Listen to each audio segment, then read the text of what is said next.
Hello everybody and welcome to my channel. In today's video I am going to be painting a kind of sunset scene in the shape of a leaf with my new Artist's Loft gouache paints. And the main reason that I wanted to do this piece was to test out some masking fluid that I have. It's a new masking fluid. It's by Daler Rowney. It's just called Art Masking Fluid for watercolours. And I am planning on doing another piece which I wanted to use masking fluid on, but I didn't just want to go straight in and use this new masking fluid that I've never used before if I didn't know that it was going to work. And to be honest, I'm pretty glad that I tried it out, because unfortunately it didn't quite turn out the way I wanted to, and luckily I did manage to rescue this piece, as you'll see at the end, but I'm glad I didn't try it directly onto my piece of work that I was planning on doing. I will just have to paint that without using masking fluid, because unfortunately, as you'll see in a little while, it did not go well when I tried to get this masking fluid off.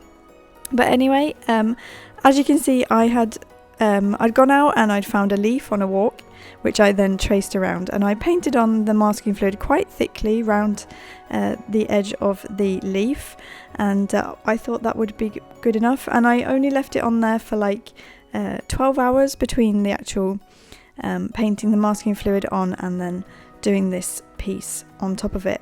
But unfortunately it didn't work. But anyway, let's get on to talking about this piece, shall we?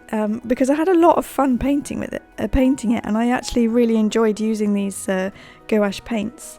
The colours that I'm using for the sunset for the sky were titanium white, lemon yellow, vermilion, crimson red and purple, and as you can see they blended really nicely. I've had some of the Holbein gouache paints for a while, and when I use those I always find that they tend to dry so fast that you really just don't have time to blend them, although they reactivate really easily like underneath, so you end up getting kind of splodginess. But these ones were really nice, like they blended really nicely, but they didn't then, once they'd kind of had time to dry, they didn't reactivate. So now when I'm going in doing the clouds, although this kind of white purple wasn't really thick to cover up everything underneath, it didn't actually reactivate the paint underneath either and cause it to like what would you say, like the kind of cauliflower effect you can get when the paints get reactivated and stuff, or they didn't get muddy with the colours underneath. So I was actually really impressed with how they worked, and yeah, I think the coverage is pretty good as well. And then once I was happy with the sky and I'd let that dry, I then did a mixture of black and Prussian blue.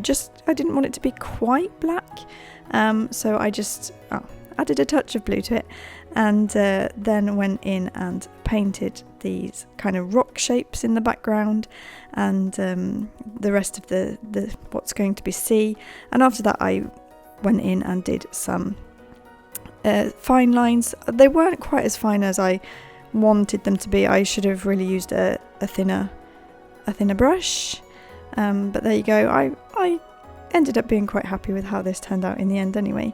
But yeah, doing a water effect is not the easiest. I mixed a range of colours. I did some orange and then some white and a bit of blue and a bit of purple, and kind of mixed it in there. I think I kind of got the overall effect, but yeah, it's not the easiest thing to do, and yeah, I should have used a thinner brush really. But I really liked how this actually like was turning out, and it's just a shame that this masking fluid just refused to come off, and it turned out that in places it wasn't thick enough, even though I thought I had put it on really thickly.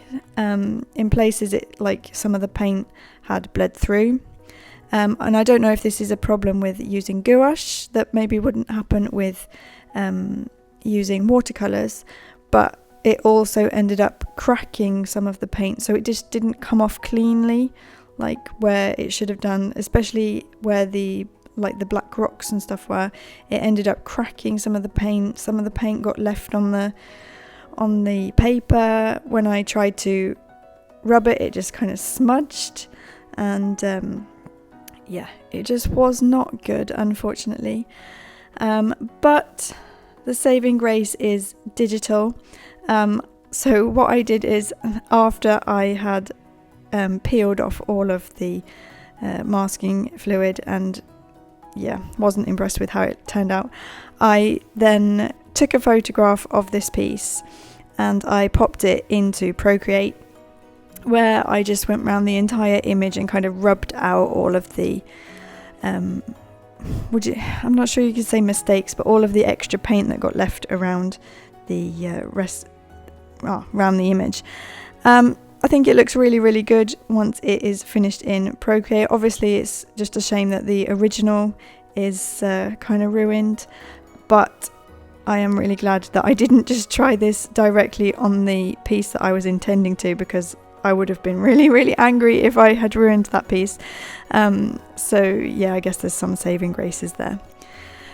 So anyway, I hope you have enjoyed watching this. If you do know of any good masking fluids which don't cause such a mess on your canvas, please do let me know down in the comments. I would like to find one that works. I've tried a Pebeo pen before and I just found it really hard to get it to come out of the nib. This one was obviously not very successful. I don't know if that was my fault for not putting it on thick enough, although it felt like it was thick enough, but let me know down in the comments if you know of a really good masking fluid anyway, because I would love to know.